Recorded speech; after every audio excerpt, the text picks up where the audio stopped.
اهدنا الصراط المستقيم.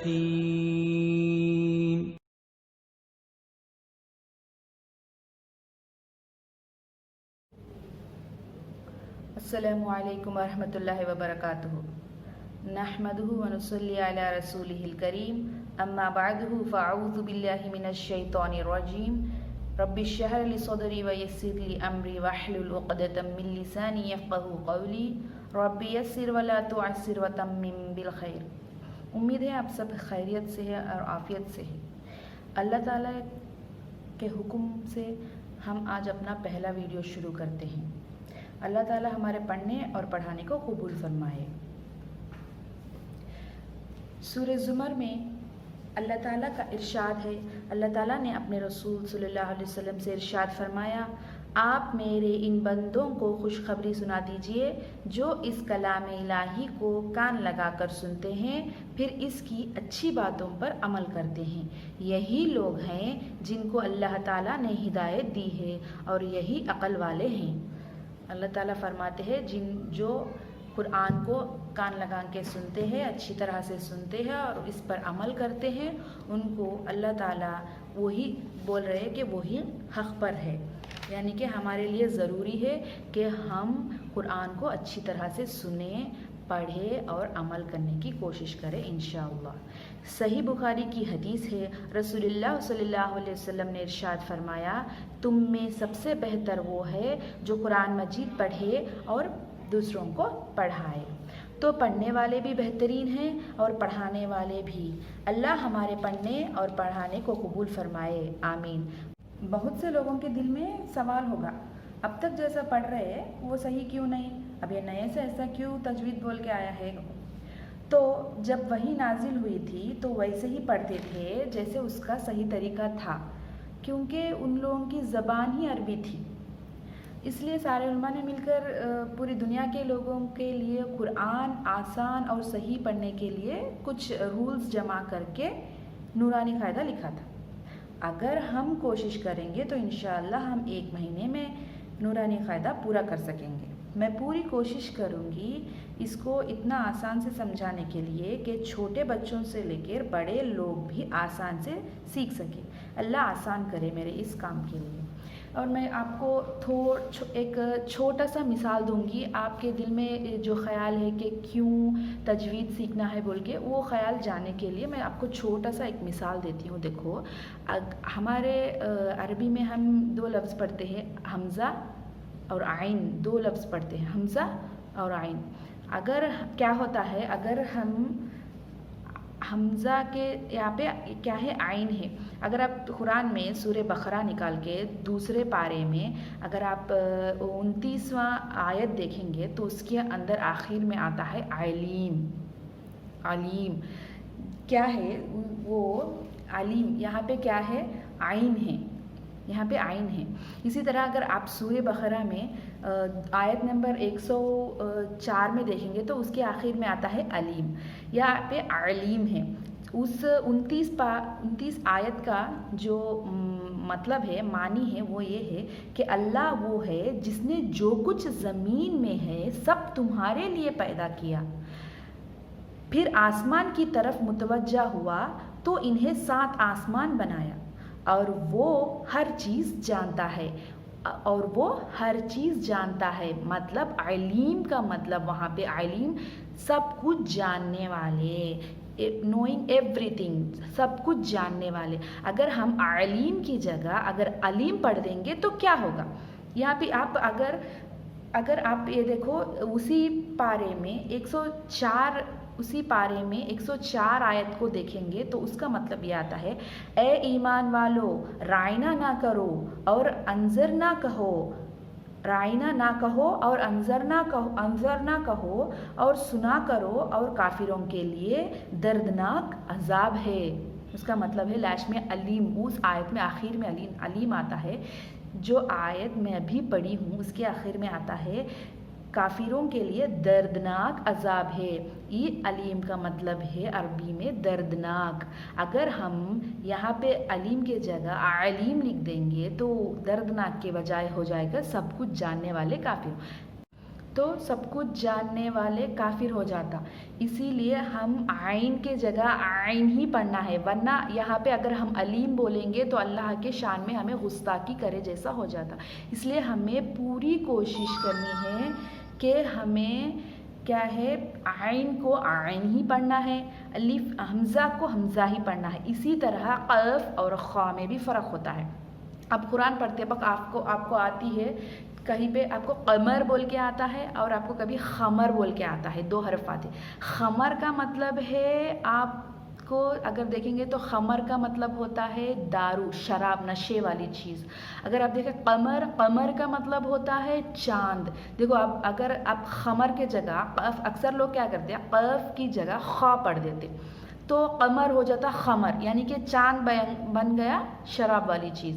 اسی لیے ہمارے لیے بہنوں اور بھائیوں جو بھی سن رہے اس ویڈیو کو، ہمارے لیے ضروری ہے کہ ہم حرف جو ہے عربی میں سب سے پہلے حرفوں جو بھی حرف ہے ان کو صحیح طریقے سے ہم سیکھنا ہے. میں پوری کوشش کروں گی کہ آپ کو سمجھانے کے لیے صحیح حرف کس طریقے سے پڑھتے ہیں. تو قرآن پڑھتے وقت ہم اکثر جو غلطیاں کرتے ہیں حرفوں کے مطابق وہ یہ ہیں، جیسے میں نے پہلے بتایا تھا، ہم حمزہ کی جگہ عین پڑھ لیتے ہیں، کبھی کبھی عین کی جگہ حمزہ پڑھ لیتے. اکثر لوگ جو تجوید کو نہیں جانتے، بہت زیادہ تر عین کی جگہ حمزہ پڑھے جاتے ہیں. اسی طرح ہم قاف کی جگہ خا کو اکثر پڑھ لیتے ہیں. میں نے بتایا تھا نا آپ کو پہلے، قاف سے قمر ہوتا ہے اور خا سے خمر. قمر مطلب چاند ہے اور خمر کا مطلب ہے شراب. تو لوگ کیا کرتے ہیں، قمر کے پڑھنے کی جگہ خمر پڑھ لیتے.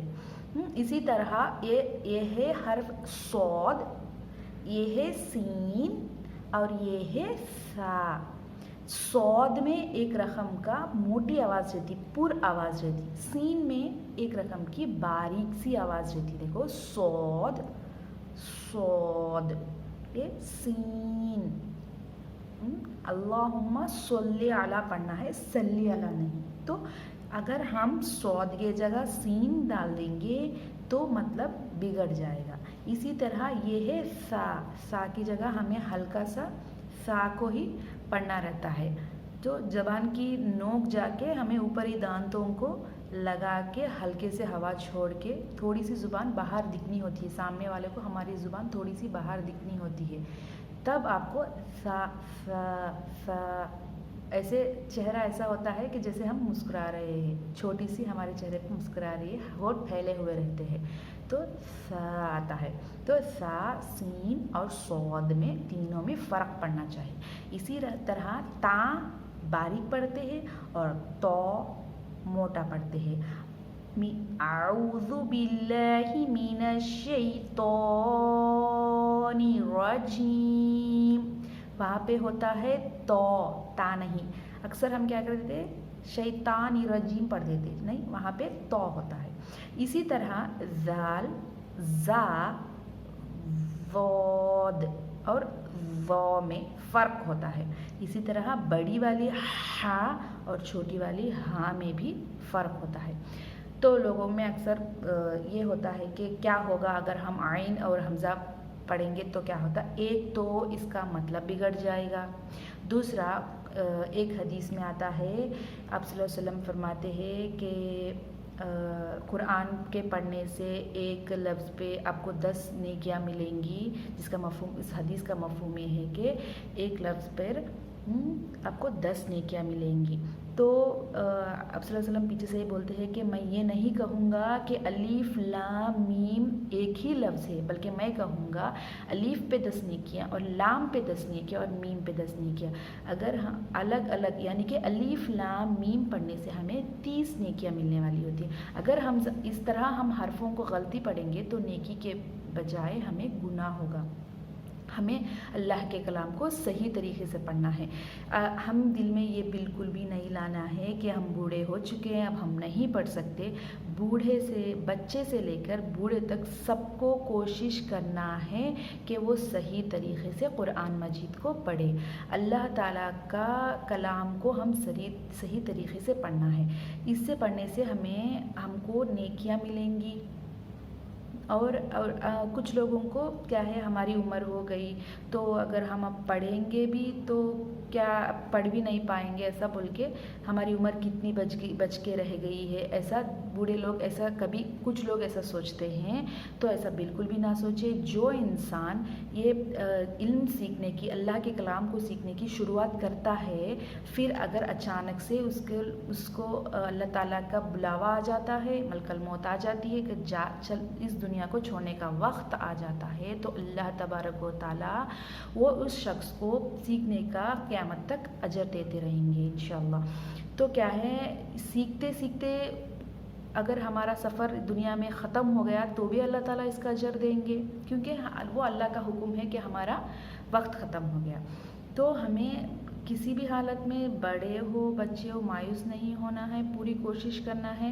کوشش کرنے کے بعد ہماری زبان پہ نہیں جم رہا ہے تو وہ اللہ پہ ہے، کیونکہ جیسا ہماری زبان بھی ہے بے شک اللہ تعالیٰ نے بنائی ہے، لیکن ہمارے لیے ضروری ہے کہ ہم کوشش کریں۔ تو ایک ہمارے لیے ہر مسلمان پہ فرض عین ہے دین کا علم سیکھنا، اور اس میں کلام اللہ صحیح طریقے سے سیکھنا تو افضل ہے، سب سے پہل آتا ہے۔ اسی لیے مرتے دم تک مومن کے لیے، ہر مسلمان کے لیے یہ ضروری ہے کہ وہ قرآن مجید کو صحیح طریقے سے پڑھنے کی کوشش کرے۔ اللہ تعالیٰ ہمیں قرآن مجید کو صحیح طریقے سے پڑھنے کی توفیق دے اور گناہ سے بچنے کی توفیق دے۔ اگر ہم ایک بار اچھی طرح سے کوشش کر کے، جب ہم تجوید کے ساتھ پورا مکمل کوشش کر کے سیکھ جاتے ہیں، تو تب قرآن جب ہم پڑھتے ہیں تو اتنی لذت آتی ہے، ہمیں اتنا اچھا لگتا ہے۔ تب ہم تجوید کے ساتھ قرآن پڑھتے ہیں، وہ اتنا مزہ نہیں آتا جو بغیر تجوید کے ساتھ پڑھتے ہیں۔ لیکن آپ ایک بار سیکھنے کے بعد دیکھو آپ کو اتنا مزہ آتا ہے قرآن پڑھنے میں کہ آپ کو خود پتہ چل جائے گا ایک بار سیکھنے کے بعد۔ تو ہمیں ایک تو تجوید کے سیکھنے سے معنی بدلنے سے رک جاتا ہے، دوسرا گناہ ہونے سے رک جاتا ہے، ایک تیسرا اللہ کو خوش کرنے کے لیے ہم اللہ کے کلام کو صحیح طریقے سے پڑھنے والے ہو جائیں گے۔ اسی لیے آپ میرے ویڈیوز ہر دن فالو کریں، میں ہر دن ایک ویڈیو ضرور اپلوڈ کروں گی، آپ کو آئے گا تو آپ اس ویڈیوز کو آپ خود پڑھیں جو تجوید سیکھنا چاہتے ہیں، اور جو لوگ تجوید کو سیکھنا چاہتے ہیں ان سب لوگوں کو شیئر کریں، کیونکہ اچھی بات کو شیئر کرنا صدقہ جاریہ ہوتا ہے۔ جن لوگوں کو آپ نے یہ ویڈیو شیئر کیا، ان لوگوں نے آپ کے بھیجنے کی وجہ سے کچھ لوگ سیکھتے ہیں، تو اس کا ثواب بھی انشاءاللہ تعالی آپ کو بھی ملے گا۔ مجھ کو بھی دعاؤں میں یاد رکھیے، اللہ سے دعا کرے یہ میرا کام اور بھی آسان کرے اور میرے دین کے کام میں اور بھی اضافہ ملے۔ السلام علیکم ورحمۃ اللہ وبرکاتہ۔